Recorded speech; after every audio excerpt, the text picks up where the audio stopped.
My cousin, he uh he he watched my video on emotions, black emotions. And it was interesting because he didn't know about my banking life, right? So I figured I'd do a video on how my understanding of banks was developed. Yes, it's true. Banks are the enemy of the people. I've seen it firsthand. Now, I'm not going to say the name of the bank that I worked for. Let's just say it was a very large bank. At the time I worked at this bank, which was around 2008, and it was probably till like 2011 or so, something like that. It was a big regional bank here in the Northwest, and it was bought by a national bank, a really big one. Figure it out if you want to. And I was there and worked there as a teller and as a banker during the transition. Now, the recession or the Great Recession of 2008, 2009, the housing bubble burst, all those things. I am working at a bank in the middle of all this, right? Working at that bank was one of the worst, most soul sucking, smothering jobs that I've ever worked in my life. It broke me down spiritually. The even the location I was at was one that had no windows. It was housed inside of a grocery store. And there were days where I would go in early enough to open up and I wouldn't leave until it was dark. I mean, up here it don't get the days get short in the wintertime. Short, right? And there was times where I didn't see the sun if I didn't walk out on my lunch or have an opportunity to walk out on my lunch and be outside, but then I had to eat, and then all all these different things. So the big thing about the Great Recession was that there was a lot of changes that happened, a lot of legislation that happened to kind of placate the population for the banks making such a big mistake. The hardest part about one of those things, let me just one of those things is golden parachute. I don't know if you ever heard of a golden parachute. A golden parachute is something like I remember in college, the CEO of Home Depot uh, did a bad job, and I think he got fired, and he got severance pay of hundreds of millions of dollars in a private plane. That is what is called a golden parachute, where you can land softly, but the gold represents the worth and the value, right? Only rich people of the upper echelon can, exist on that plane. Well, Congress did, they made legislation to where those types of bonuses and golden parachutes are taxed at 40%. Unlike the hundreds of millions of dollars of severance pay in the private plane, those same principles apply to me and my commission as a banker. So if I made an extra 500, if I made an extra 1,000, I'm only getting 600 of that because it's well, I'm not even getting the whole 600 because there's that 40% golden parachute tax, and then there's all the rest of the taxes. The other thing was, as they began to protect consumers more from some of the predatory practices. Oh, it's just a little bee. Go on, bee. Um, you see my sunflower behind me. Yeah, attracting the pollinators. You know what I'm saying? Little tomato plants over there. You know what I'm talking about? Put something in the ground, matter of fact. Anyway, back to what I was talking about. I uh I remember moving from teller to banker. And again, this was a heavy banking legislative period, especially between, 2009 and 2010. Every every regulation that happened This bank that I worked for made a rule to compensate for it. For instance,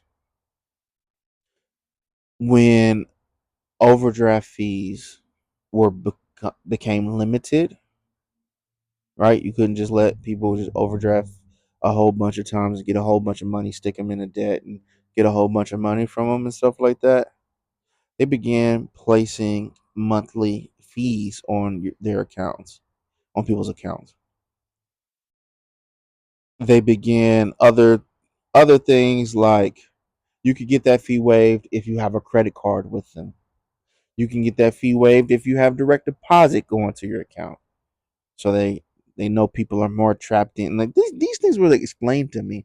They were more trapped in, or they were more people are more locked in when they have direct deposits going to their bank every day and different things like that. So like we were literally like by regional directors told, hey, the small accounts don't make us any money. We're trying to purge the company of the smaller accounts that don't make any money. That is what they do. The bank is not there to hold your money. The bank is there to exploit you and make money off of you. The bank is there for the sake of profit, not protecting you, not protecting your money. They want you to feel protected so that they can keep using you and extracting wealth from your patronage. So in this, I'm getting explained all these different things, and we the people every time these policies change, it wasn't these regional managers who were having to talk to upset people with all these changes that changed for no reason. It was us. We were given scripts. Yes, scripts, talking points to lie to people essentially. I was telling people stuff I didn't believe, right? When it came, especially when it came to doing additional fees and everything. Oh well, the nature of banking has changed and developing, the new legislation, blah blah. It was all BS. The banks created policies that literally disallowed there to be any return of wealth to the people who were taken advantage of in the housing bubble. They got bailed out. There are other big banks who got sued that I didn't work for, because I remember talking to a friend who worked for a bank, and they were talking about every debit card, every credit card, everything that they could get. They got a commission for. So there would be grandmas who had like four different debit cards, buy different checkbooks. They would have different multiple savings accounts, because instead of 1.0001, you got 0.002. So let's just split and put $100 over here and put $100 over there, and then they would get commission for it. Had nothing to do with what grandma needed. Had nothing to do with helping her be more efficient in her finances. Had everything to do with the bottom dollar. That's what banks are for. Deeper than that, if you go into banking history, oh man, there's different principles that are so significant that you may not have an understanding of. So um one of the elements that I want to introduce you today is fractional reserve banking. Fractional reserve banking means that you, as a bank, do not have to keep 100% of the funds that somebody gives you. You know what that means? You put in $100, right? They keep $10 in their bank account, actual physical dollars, and then they either use, borrow, or lend out the other nine. So the money that you put in your account, checking, savings, you're not even at any like investment accounts or anything like that, just regular checking or savings, with that money involved as well, they are able to use 90% of that. That is fractional reserve banking. They don't have to keep it all. That means if everybody put out all the money that they had in the bank in cash and they had to give it to us, it would not exist. They don't have it. They can't do that. Money is a game. Now, even even bigger when it comes to certain accounts. When I first started at the regional bank, there was a certain account, a money market account. There were separate accounts. There was a money market account which did deal with investments in a certain way, and you can get a higher interest rate, earn more money. You had your regular savings account, your regular checking account. Well, back in even before I started working during the Clinton era, there was something called Glass-Steagall. Glass-Steagall was a rule, a federal rule, that people who, banks who held money and people who put money in certain accounts, they just stay there. So if you had a regular checking account, if you had a regular savings account, they could not use that money to gamble with on the stock market. They could not use that money to lend to do all these different things, right? That money was just that money. You were holding that money, that's what it was. Well, during under the Clinton administration, they repealed that act, right? So now you didn't put it in a specific, you don't have to put your money in a specific investment account for your money to be gambled with. And I say gamble intentionally because that's what betting on stocks is. Betting on those what, I can't even think of the term. They call them investment instruments. It was the during the housing crisis. Like, betting on those to win or to lose is all a gamble. That's all it is. And now, under a Democratic administration, it has led to where our money is able to be used for all these different things. Banking is, if you look in the history of banking, there are multiple presidents who have fought with the bankers, right? Another idea to introduce, the gold standard. The gold standard was when our currency was backed by a certain amount of gold, right? You can um, have a dollar, and a dollar was worth a certain amount of gold. And that certain amount of gold was based off of two things: how many dollars were printed, right? The less dollars in circulation, the higher the value because it's worth more gold, and our gold reserves as a country, how much gold we got. So if we got 1,000 bars of gold and we have $1,000 printed, each dollar is worth a bar of gold. But as the economy changes and different things like that, the population grows, all those things, we have to print more money. So now, instead of $1,000, we'll have $10,000. Now your, what's the math on that? Y'all know the math. Help me out. Anyway, now your gold standard would be that the $1,000 is now what, 1/10 of a bar instead of a whole bar. There you go, something like that.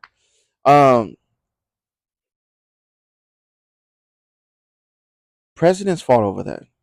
One of them being Andrew Jackson.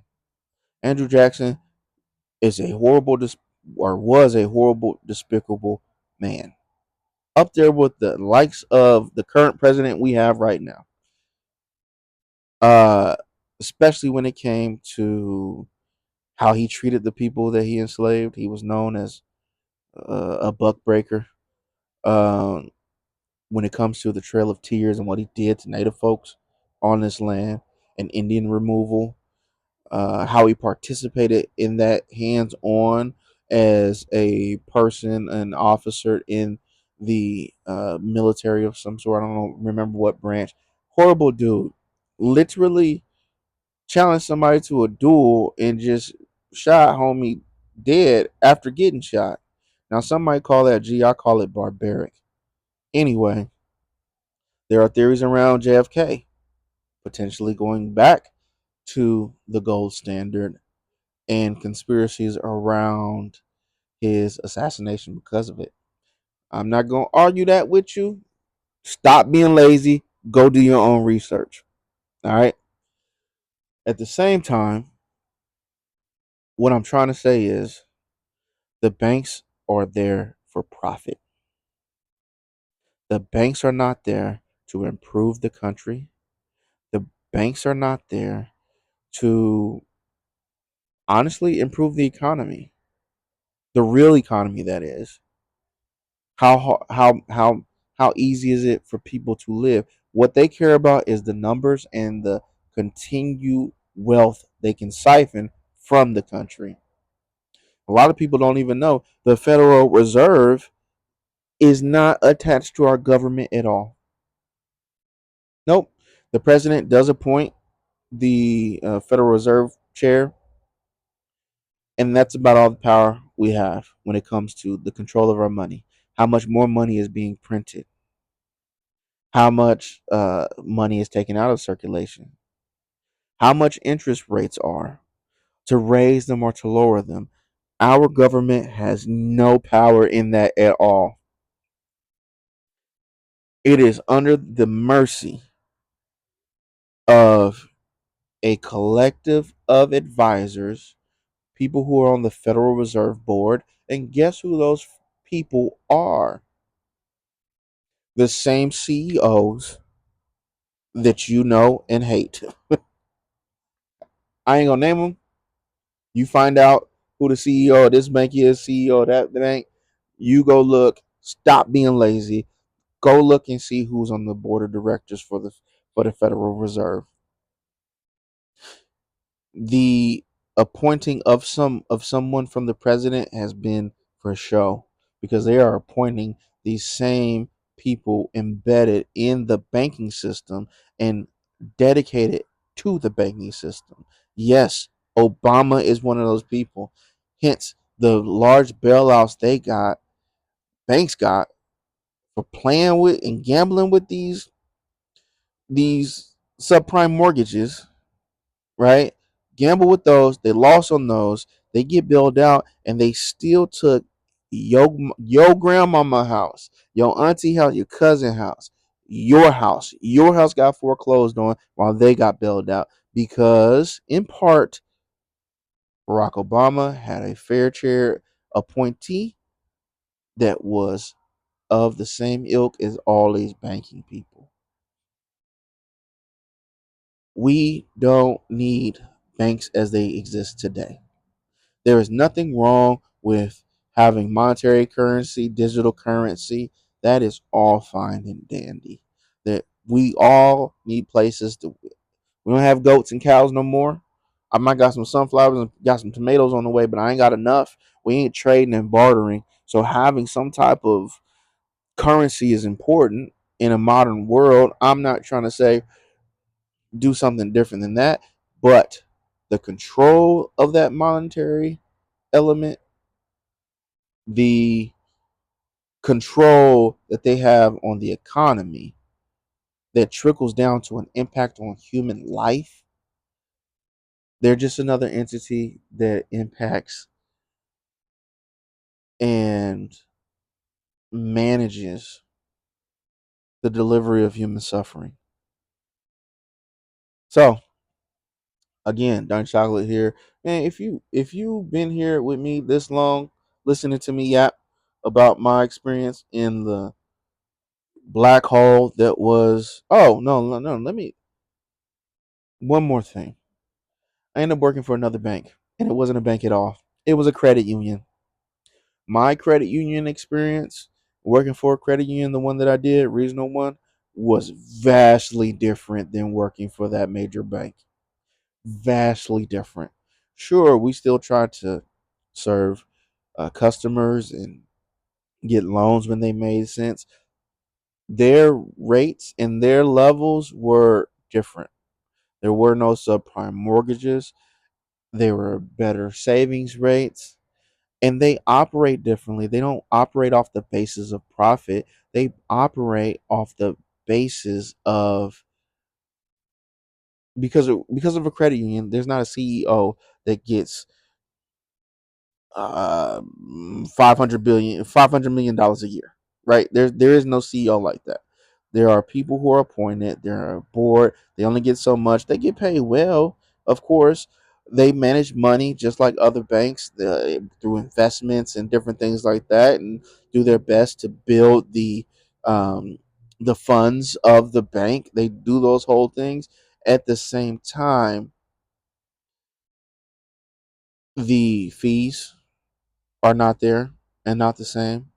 These entities are local, therefore you can speak to different people, uh, whether that be with customer service or if an issue arises or different things like that. There's a different connection. It was totally different. So as I sign out, I want to encourage you, join your local credit union. Figure it out. We live in a digital age. Credit unions can do everything that the big banks can. They have all the different technology devices. You can get money from anywhere, use their cards anywhere in the world. It's not like it used to be. Get out of the big banks. They are monstrosities looking to siphon wealth. Peace.